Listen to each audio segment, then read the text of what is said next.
this is little unique concept. It's different from the geriatric medicine and the old age home, because these are little synonymous with this elderly care. There we are promoting combined family value approach, which is the our cultural heritage.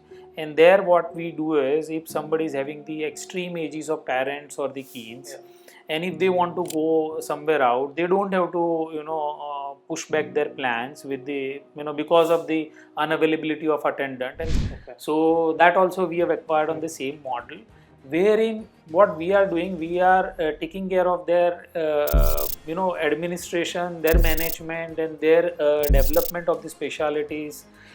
We try to rope in more doctors, we try to rope in strategies into the hospital, we try to build in the accreditation system, we try to build in SOPs for the smooth running of the hospital, as well having the more good outcomes of the hospital. So that model is completely different from the owning the hospital on a lease model or the ownership model. Because in the other developed countries, if you want to avail the healthcare services, waiting period is too long.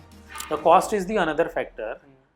Both things can be beaten by us, because our doctors are very much approachable, our hospitals are very much approachable, we have infrastructure created, we have services available. Patient can just come in for the tourism part, they can avail the medical services, and at the same time they can go back home safely and fully, because the technology is available, good clinical expertise, and now they are internationally acclaimed services.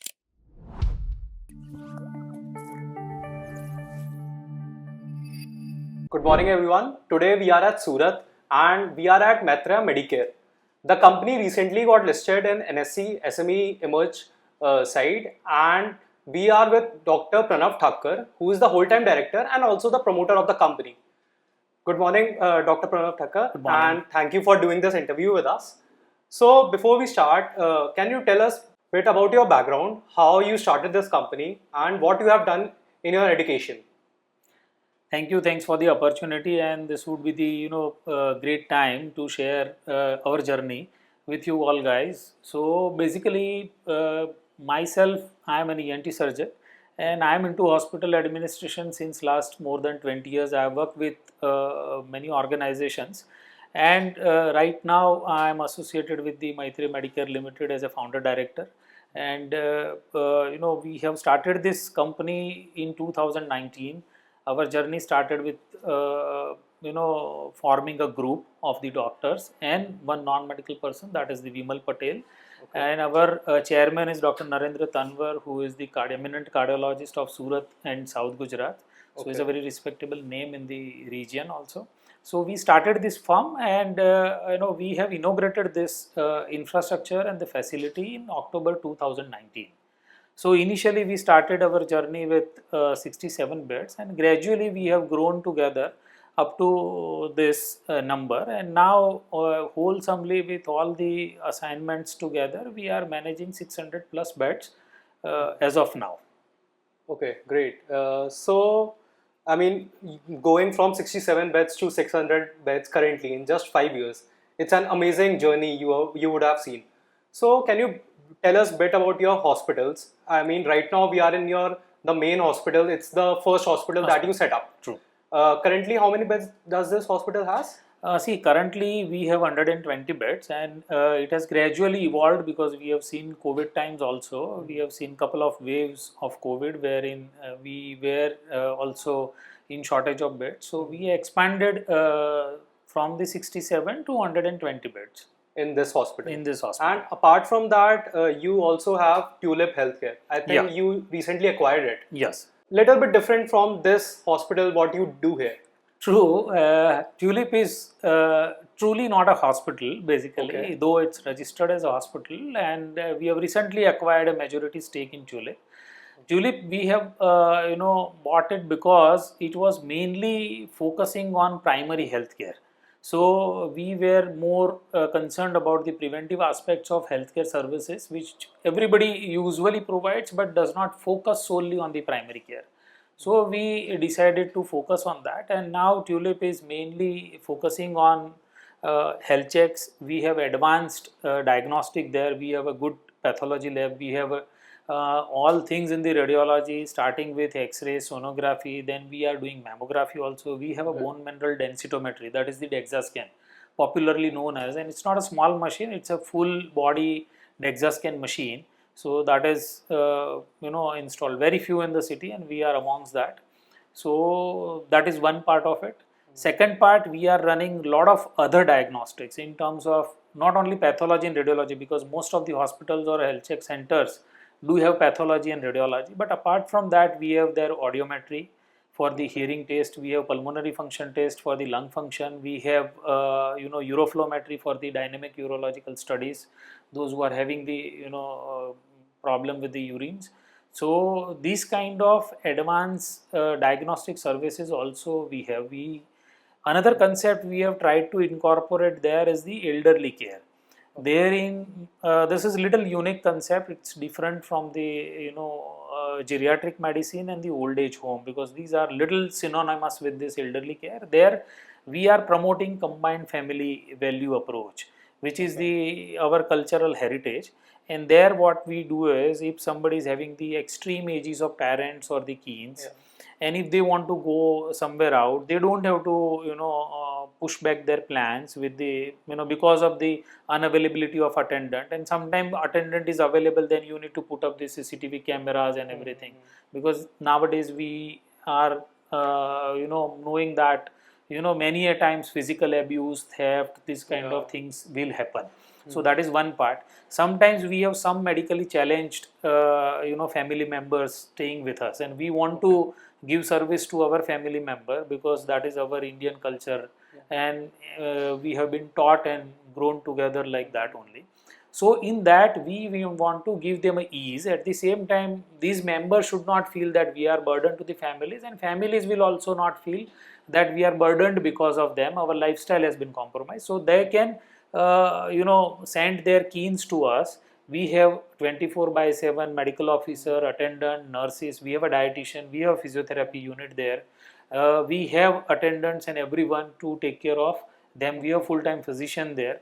So the medical backup is already there in the center, and plus we have dedicated rooms. We have dedicated rooms for them to stay with us. So once they are coming back, like somebody wants to take a vacation in the holidays for a week, 15 days, if somebody wants to go abroad for a little more time, 2 months, 3 months time, they can keep them with us. We take care of them medically as well as socially, empathetically. We have a counselor there. We have a game house there, or game hall there, so that we take care of them holistically. And once they are back, they can happily take them home back. So this is the concept which we have introduced at Tulip, and that is gaining a very good acceptance in the community. And I think that will be the need of an hour, as we are growing older and older. Our life expectancy is growing ahead, and things will come up after 10-15 years, so that those infrastructure will be utilized. Third concept we have introduced is the IVF. So we have installed a fully what you say is the modern state of art IVF lab there, with laminar airflow and HEPA filter, with all equipments in place. And we have a dedicated gynecologist also there to take care of the fertility issues of the young aspiring couples. So these are the concepts which we want to introduce in the community, and since these are the new concepts, we want to have that standalone infrastructure, and that is why we incorporated Tulip into our kitty for this concept. Okay, so I mean, Tulip is a completely different idea. It's different than the usually little different than the hospitals. Exactly. True. And I have read a couple of real estate companies who introduce these kind of homes and all.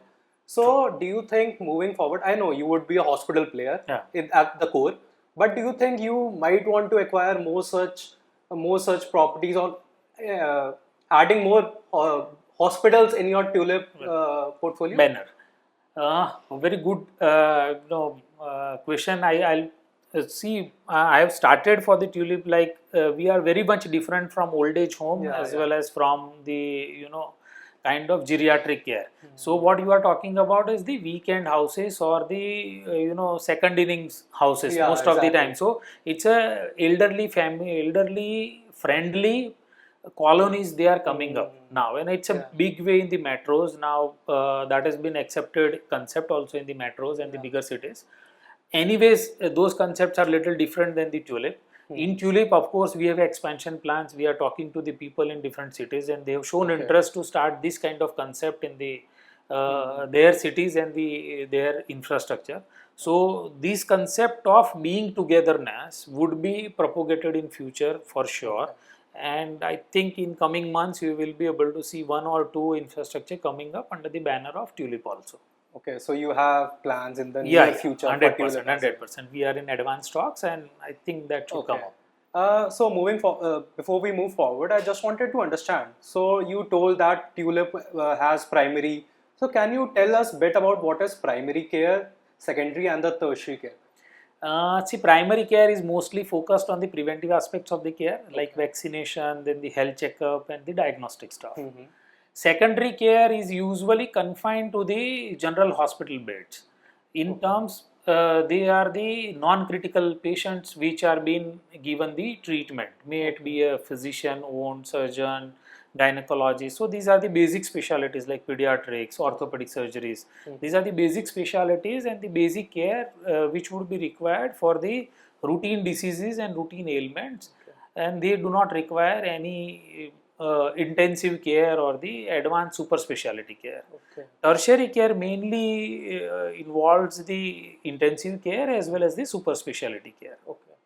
Okay, so I mean, secondary would be lesser than 1 day. The patient comes in, or true, most of the time it should be like that, but only thing is the stay does not have the much relevance with the primary, secondary or tertiary, because sometimes a super specialty service can also be for a day, but this care usually confined to the general hospital treatment only, not advanced kind of stuff which is required to treat that ailment. Which is there in the second tertiary care, and now the advanced tertiary and the quaternary care word has been also floated in the healthcare services. Much more higher than so the specialty. As the technology advances, as the specialties are categorized into subspecialties and super specialties, these words are coming up, and ultimately it's a comprehensive care which any patient will need. All right, understood. Now moving up to your next one, the KLS Memorial one. I think it's also a different type of hospital that you have set up. It's a partnership. Not exactly a partnership. It's a model that is a different. It's a multi-super specialty hospital in the suburbs of the main Mumbai heart. And it's in the Ville Parle, where we have entered into the agreement of operations and management. So that hospital we have taken, and we are going to take a few more also in that model.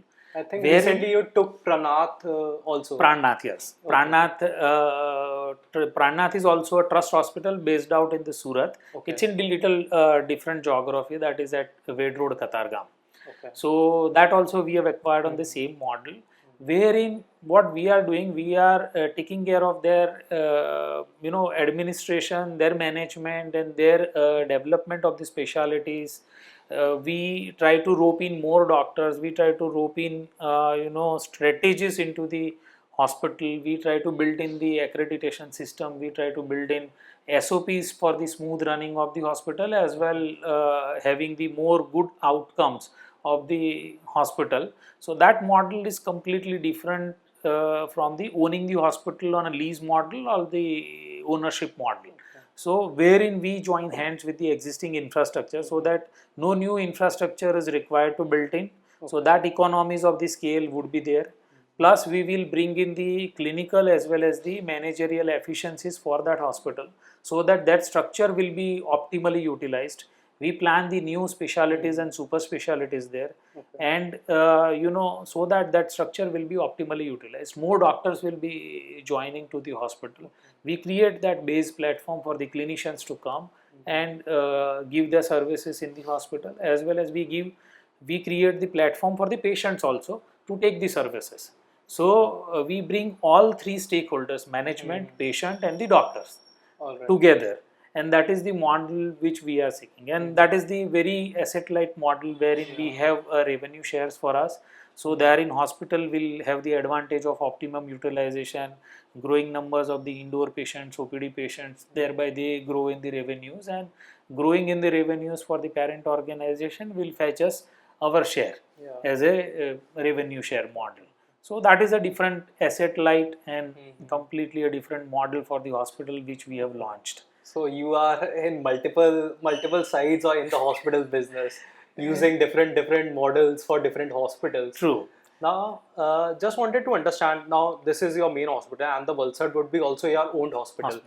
What is like? How do you develop the? I just wanted to understand like how is the planning process starts for setting up a new hospital, and what all kind of certifications are required for setting, and what's the time period in setting up a new hospital of this size? True. And see, if we want to start a new hospital, there are a couple of things before we start the hospital should be looked into. Whether the market need is there or not for a new infrastructure, basically.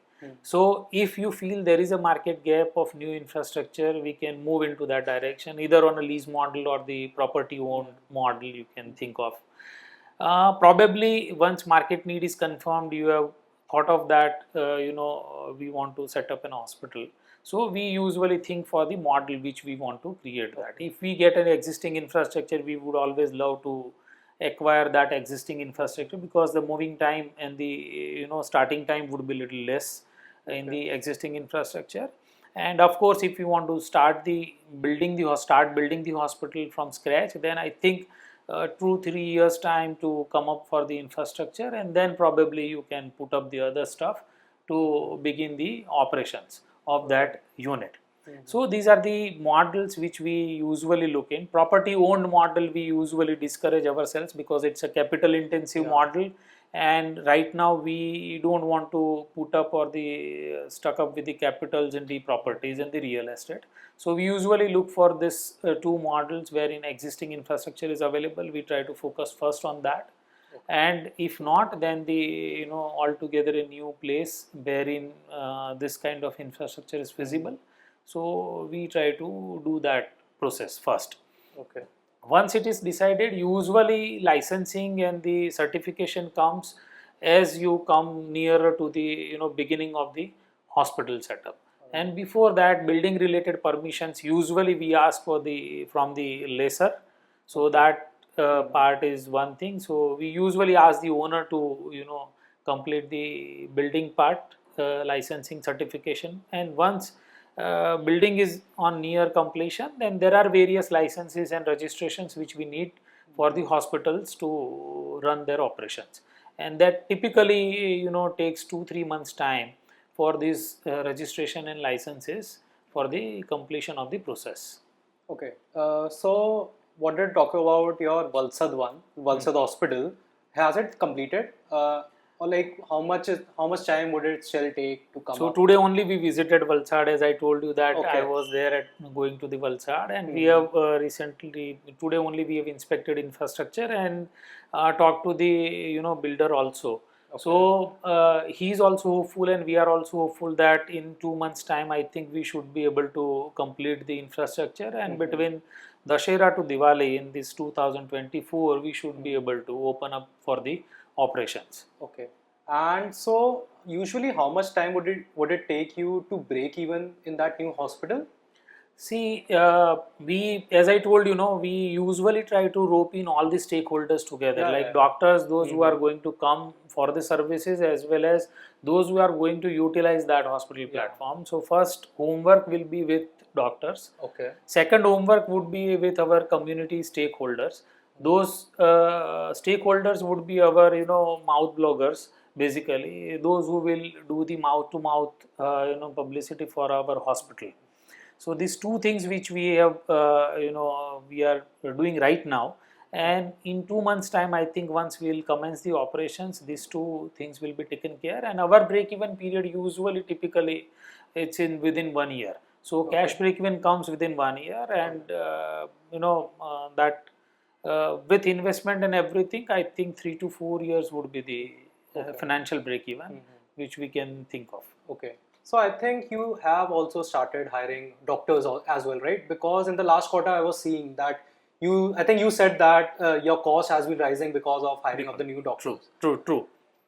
So usually how do you like hire? I mean, doctors are the main core of this business. True. What processes do you apply in hiring these doctors? I just wanted to understand that. See, that is the sole reason Yeah, why exactly. we exercise that, and probably you can see the actions following hiring or the following clinical expertise, I would say, because hiring a doctor would be a little general term, Okay. and hiring a clinical expertise would be the better term to Okay. utilize, because Alright. these are the agreements which are done on the professional basis. So they come, they join us professionally, and they take the professional fees from us. But the only thing is the optimum utilization of this professional services would be on us, and that Okay. is why we are expanding in this region and in this services. Okay. So whenever we are taking units or the hospitals for the operations and management, or we are coming up with any other units, we usually try to focus on the super specialty services, because these are the services which will fetch more revenues, more credibility in the community, and that is the most upmost requirement, I would say, for the community to get into it, because secondary care, primary care setups are there, so they can have that. But in the super specialty care or the tertiary care setups, you need good quality clinical expertise available, and that is what we are more focusing right now. And we try to create a hub and spoke model, so that our clinical specialist would be there. They can travel at the most up to 80 to 100 kilometers. So we are trying to build in this clinical specialties in the Surat and around Valsad, so that they can cater more to the Surat as well as Valsad unit both. And once we come up with the other territories, like we have expansion plans. Yeah. So once those expansion plans will be executed, then these clinical specialties would be optimally utilized further. So we are always trying to plan on the basis of whatever volumes we are getting right now for our work. That is one thing, so that we do not go anytime wrong in the giving professional services and we are not getting anything. So that is one thing. Second thing is the geography and the location of our own units, so that specialist or that clinical expertise can be extended to our various units or not. Okay. So that optimum utilization at one place for players like us would not be possible sometime in some specialties. Like in cardiology, our chairman is full-time cardiologist, but he has ample of volume, so we can afford that full-time specialties. In that, like intensivist, we have full-time based in the one location itself. He is not extended to the other locations, but those are the volumes. But sometimes you do not have that kind of a volume in one unit. But if I'll collect 3 units and I'll try to put in one specialist or one super specialist, then he can he can give services to those, so that apportionization, optimum utilization would be there. Okay, this is the first time I have seen this kind of model Uh-huh. that you are focusing on geographies, that so that you hire a doctor or specialist under the company, but he can work in any of your Any of the locations, and that is very much requirement of the non-metro cities. Yeah. Because many super specialists do not want to go to certain cities. I would not say that tier 2, tier 3, nothing, but certain cities people don't want to go. So that if they can come to a main city like Surat or Mumbai, they can extend the service in the periphery of 80, 100 kilometers, 150 kilometers, up to that. And anyways, any freelancing super specialist, they do travel to the periphery for the OPD services and sometimes for the IPD services. So this is a very much doable model for them also, and that is very much acceptable model, which we are trying to put it into the professional place. That's how it is. So, I mean, for at least for the medium term, your geographical focus would be around Surat, Valsad, and nearby regions. Yes, true. Alright. That is true, and we are trying to take up, like Mumbai, we have set up unit. So now this whole territory is on that line. So we have Surat unit, we have Valsad unit, we have Mumbai unit. Now we may come up with the Vadodara if future in the permits. region around Then that. we may come up with the this type Nandurbar or the Shahada, because that geography is also within reach. So we'll try to complete this circle first, because these are the peripheries which are integrated for the as far as the patients to move in. So Nandurbar patient can come here, Vadodara and other peripheries can be, so Ankleshwar, Bharuch can be catered at Surat and Vadodara both. So these are the strategic categories. Valsad can feed Surat and Mumbai both. And in the Valsad, we can catch hold the periphery up to Dahanu. And beyond Dahanu, patient can go to the Mumbai Vile Parle.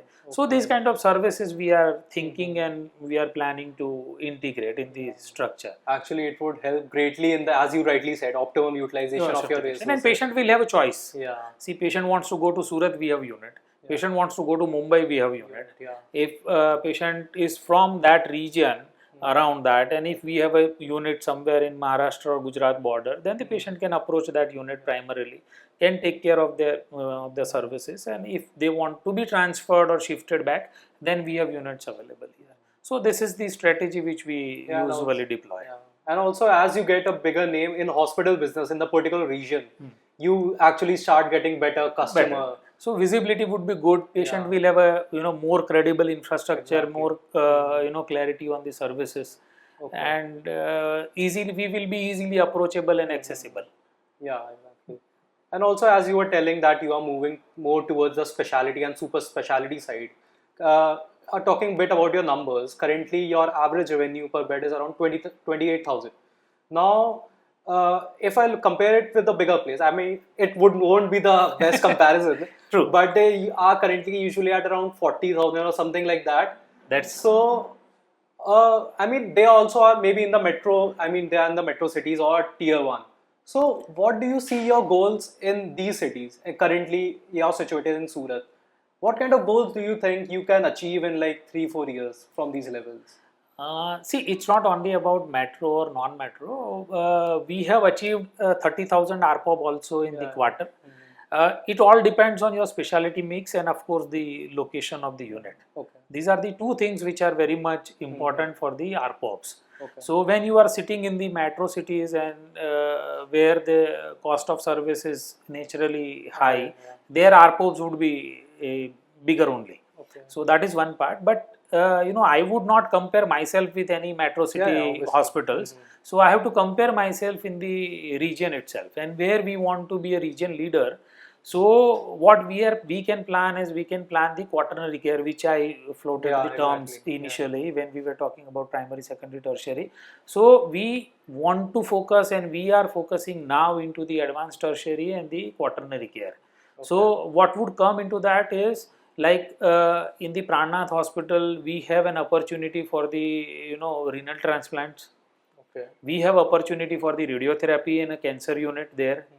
In this hospital where we are sitting right now, that is our main flagship unit which we started with, and now we have a opportunity to expand it further and to make it 175 to 200 beds here also.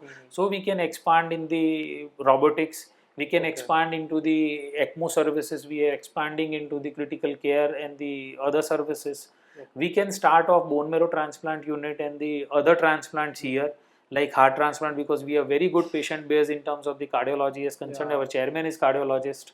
So heart transplant is in our focus in this building. So once this building will come up, it will be greatly focused into the quaternary care, robotics and the transplant, organ transplants.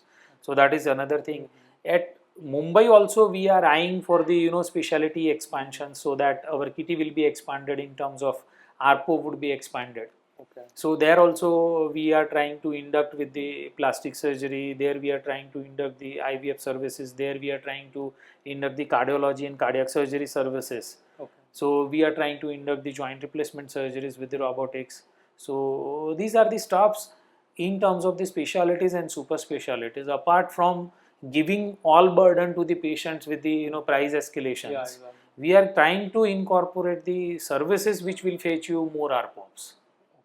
Alright. Instead of raising the prices of a particular service, we want to give that service and we want to take that ARPOB into the main leagues. And now, I mean, not comparing with the bigger players, now coming to this market, Surat market, how do you see the competition in this market with the other players? See, we are having stiff competition from the trust hospitals.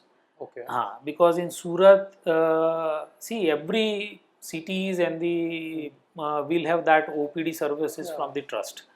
And but here we have a very good eminent trust hospitals with good infrastructures. Okay. And but their pricings, of course, once they start providing services, they also have to take services pricing.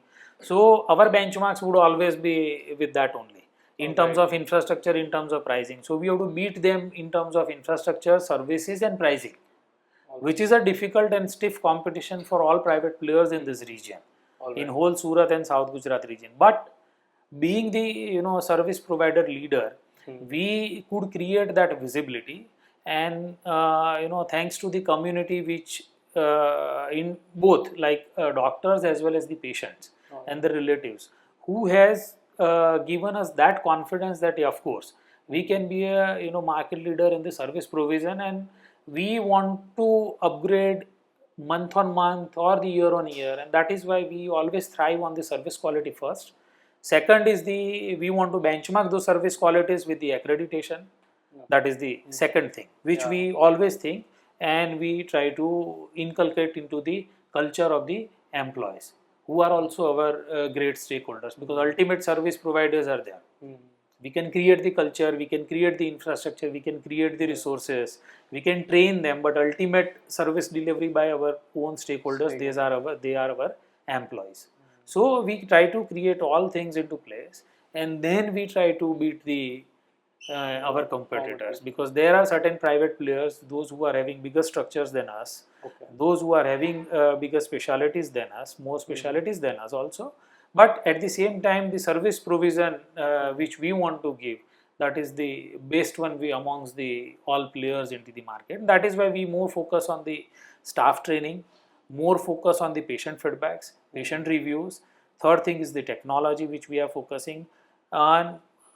All these things simultaneously with good doctors, we want to try to rope in, and all this will be accredited with the professional benchmarks like NABH, NABL, and right now we are amongst the first few hospitals in the India who is accredited by our Honorable Prime Minister's vision, that is the Ayushman Bharat Digital Mission. So NABH has launched the Digital Health Standard Accreditation. So now we are amongst that few initial movers, and we have been invited to the Delhi also for the certificate award ceremony, and those beginners or the initiators of this new era in the healthcare technology. So that is how we progress ourselves, we position ourselves amongst the competitors. And congratulations for that. Thank you. Thanks. And now coming into the technology front, I mean, how do you compare the Indian technology or the infrastructure for the healthcare compared to the foreign, I mean the developed economies? Because we have been hearing India has started becoming a tourism hub for the healthcare.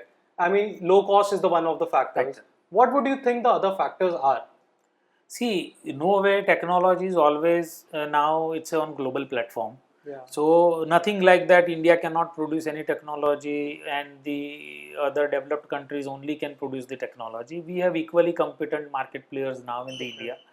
Those may be the technology producers, because now the robots are also Make in India available, robotic and full-fledged robotic surgeries we can do with Make in India equipment. So that is how we are progressing in technology. That is first part.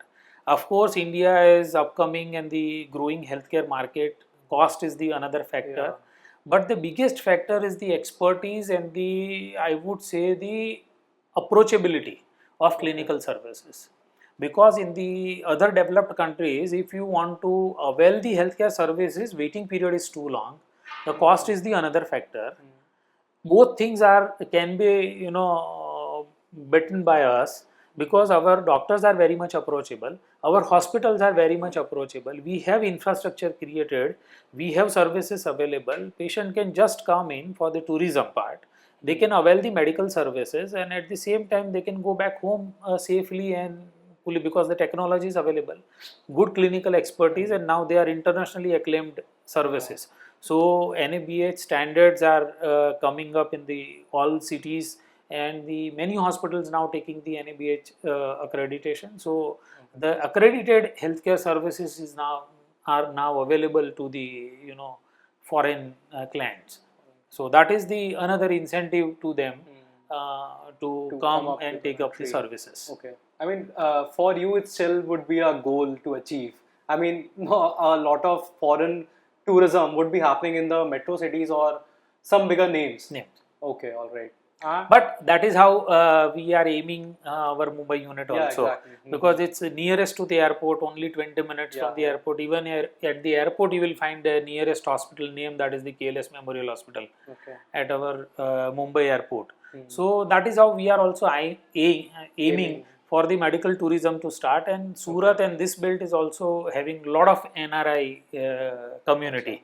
So they can also travel for their holidays, for their medical holidays, I would say, and they can take the medical services, and they can roam around in their native places.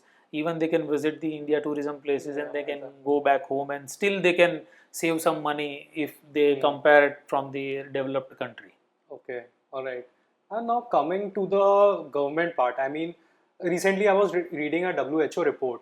What they say is that for every 1,000 people, country should have 3 bed units. True. Now in India, it's only at 1.3 or something like that. So what do you have seen from the government front? What they have done? So there have been some new policies by the government. They have been introducing incentives. Well, have you seen any benefits from that with the coming up of hospitals, or have you seen for the benefits for yourself? That is the basically government initiative towards healthcare is increasing, I would say, and they are now a bit more focused on the community health. On the overall basis, they have their infrastructure. Primary health centers are there, community health centers are there. They have civil hospitals, they have teaching hospitals. Everything is in place. But you and me both are aware that these structures have limitations in terms of the capability, in terms of the resource, both. Yeah. So what they are trying to do with this PMJY and other state government run medical services yojanas, so they are trying to empanel the services from the private hospitals. Okay. So the hospital, I would say, benefited more rather than what I would say is the patients are benefited more in terms like private hospital will try to give them services.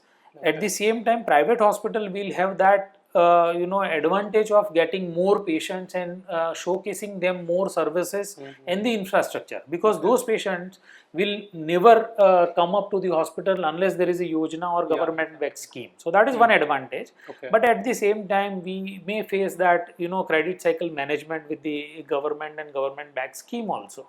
But that is now, with this infrastructure and mechanism in place, trying to manage the staff. Government itself is trying to managing the staff, and they are now well aware about the resources and the credit cycle also. So they are also thrusting on the management.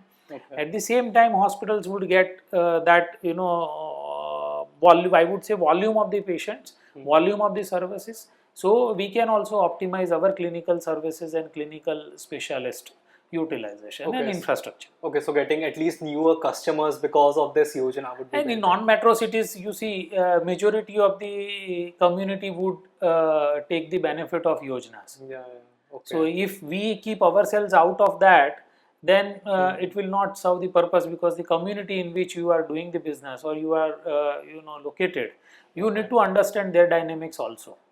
So focusing on their dynamics, creating those strategies in the community itself will fetch you more patients, more revenues, ultimately more profits.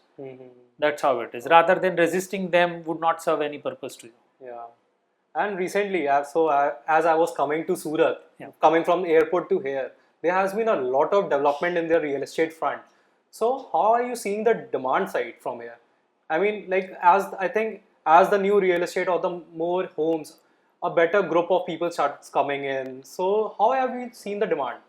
See, demand is going to be increased, I'll tell you, because since last so many years we are analyzing the healthcare services, their infrastructure and the utilization of the structure also.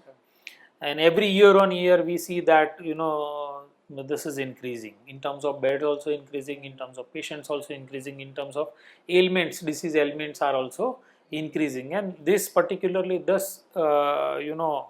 what I would say is the geography of Surat is expanding more and more into the what I would say is the strata is getting changed.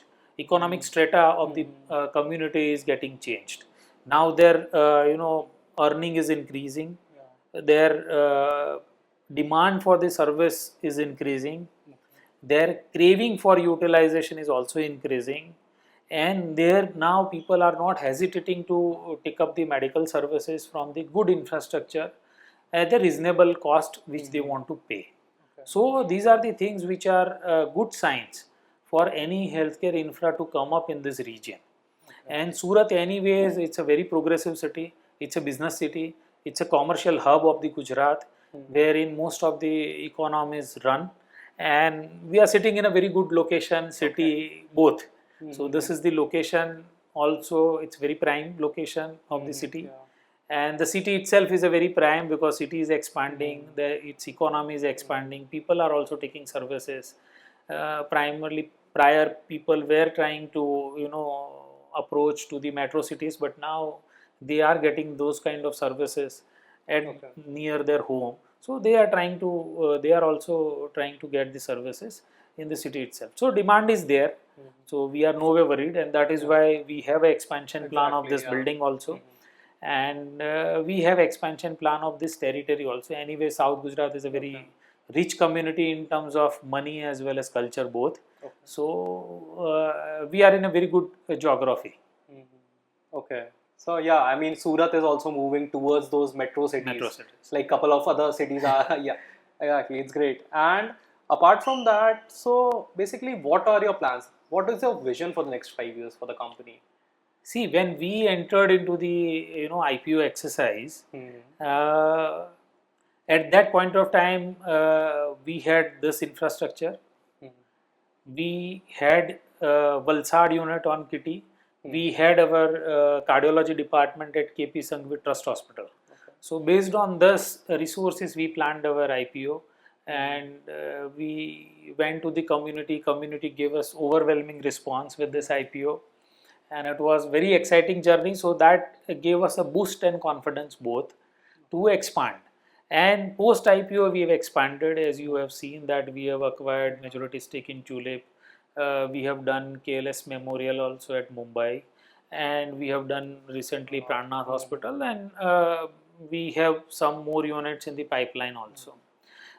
We have our contribution in one of the diagnostics, standalone diagnostic, that is the OM MRI also. It's a small investment, but it's basically a technology investment for our these units, because MRI for a standalone unit would not be financially feasible. So our all units can take advantage of that MRI center and services, so that we have invested into that also.